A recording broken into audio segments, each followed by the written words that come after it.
Boom, hey internets, had to do this video.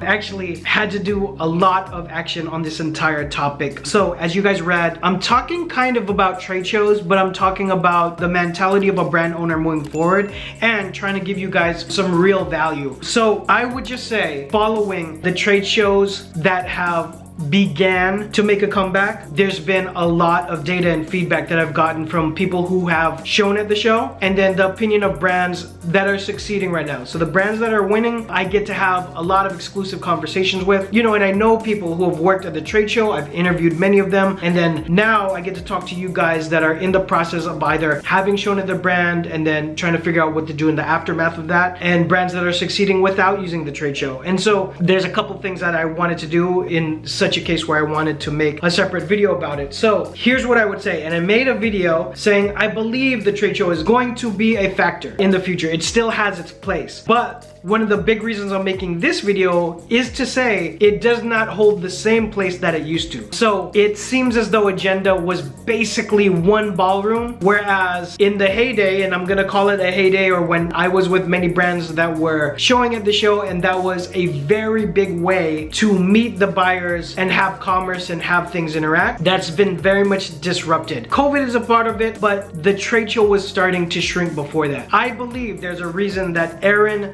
sold Agenda the time he did, sell Agenda, and now the new group who have owned Agenda unfortunately got it right before everything that happened in 2020, which I don't need to elaborate on because it changed the entire world and how we do business and how we communicate with people. And so it's had a damaging effect, but as you all know, online spending was up in general. So it all kind of points or leads to maybe the statements that I'm about to say, which is, one, I've already said, it doesn't have the same place. It's not gonna have the same impact, not now. The moment that I'm dropping this video in and around this time and following 2020, the trade show is not gonna have the same impact that I've talked about. So if you watch a video that I made way early about trade show, that's almost like back in the day. Like, look at the dates that I posted that video if I'm talking about it. And so, is it still a good place to go and resource things? Yes. Is it a great place to show your brand? I'm gonna say that I would be very cautious about that. I would be very cautious about that. And so moving forward, I still think you need strategies to get into wholesale. So I get that question all the time. Now, I think by far a lot of you guys that DM me and email me or call me or text me rather, I think a lot of you think it's gonna be the savior of your brand, when actually it's still very competitive to get into a Tilly's or a Zoomies to have them carry your brand. I think most of the people who initially contact me about that might be delusioned a little bit in how easy it is to get carried by one of those aforementioned names or a big retailer in general. They don't even know the process. So if you can imagine being a buyer for young men's apparel and having to go through that meeting so many times, it's gonna wear at you. So please have some education on that, but in a lot of cases that's why you might be on my channel. And so the second big thing that I wanted to say is you will need a strategy to get into wholesale if that is one of your main goals. Could you survive on just being a direct customer brand and never care about wholesale pricing?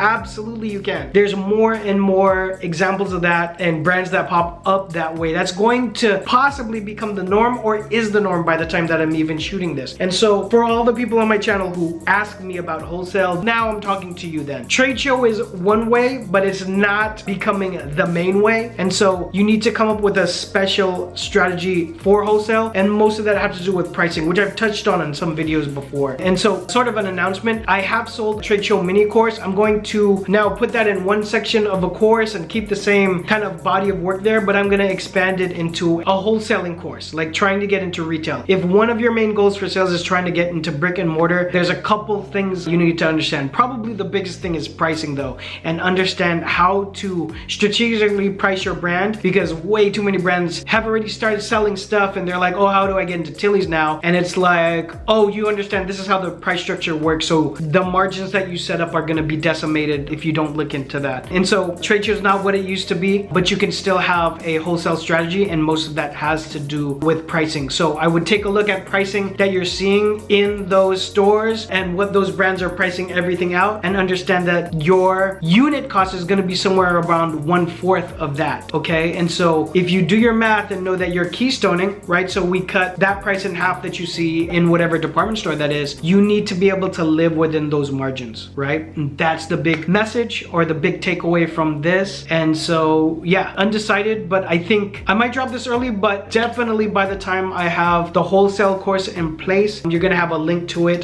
below. The trade show mini course is going to still be active, and it's going to be taken over or rebranded as a wholesale course. So the link below is going to lead you to the wholesale course. So check that out, and all my other solutions on CBA for your brand, so I can help you along with this journey. Also, you can text me any questions at this number here. Any comments for this or future videos, you could drop it all down below. Please hit the like button if you haven't already, and I'll see you guys on the next one. Bye.